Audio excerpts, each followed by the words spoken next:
Hi everyone, Aidan here. I hope that you're all keeping safe and well. Today I'd like to talk about food products being sold into China. A lot of companies who are trying to sell their food products into China always face the challenge of trying to keep and maintain integrity of their brand and of their food product in China. We all know that China is consistently rocked by food scandals. We've seen, for example, where the Knorr brand and the Maggi brand was faced with companies in China making fake products and putting them in the labels of Knorr and Maggi.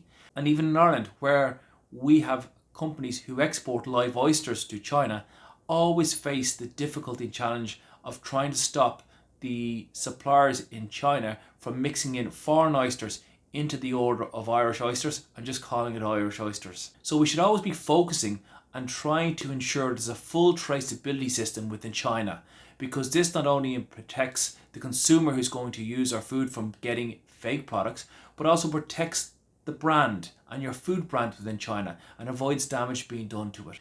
One of the goals we should always aim to do is to try and have a farm to fork traceability system. It is your own company's responsibility to get this in place and to maintain this. So today I'm going to give you 5 tips on how to protect your food brand in China. Number 1, you should really fully do an audit on any potential buyer before you sell to them in China. You would need to go and have them visited, perhaps by a third party. You'd need to have them checked out that they've got a trading history of selling your products or very similar products, that they have a history of importing products or selling imported products, and they actually have a good customer base. Companies like Goodada have the ability to go in and audit these companies, but then go behind the scenes and go through government records to find how long these companies are in existence and what the trading history is like and the directors, who they are and what they're all about. Number 2, you should have a bilingual contract in place between you and the buyer in China.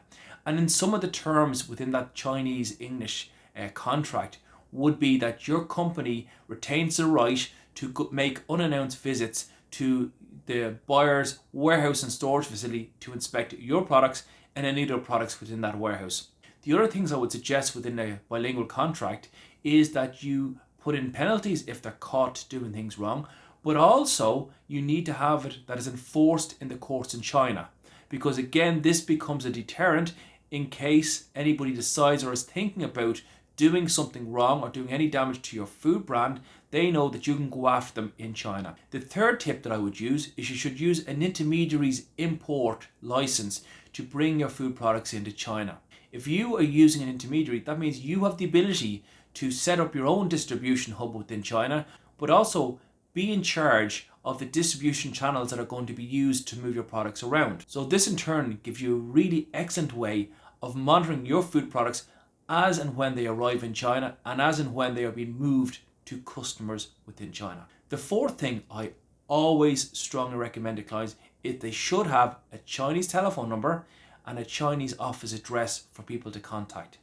This allows the buyers to contact you in China and ask any questions if they have any concerns. You could set up a virtual office and also have a Chinese telephone number. We provide these services to lots of clients, so this in turn gives the clients a very cost-effective way to have a virtual presence within China. And the fifth thing you should always be looking to do is having in place a product traceability system. So one of the things I would be suggesting is that you have batch numbers for your products. You define and you record what batch numbers are being sent to China and even what batch numbers are being sold. So one of the tricks that people often get caught out with is that in China, some companies will retain the packaging and reuse that packaging over and over and over again.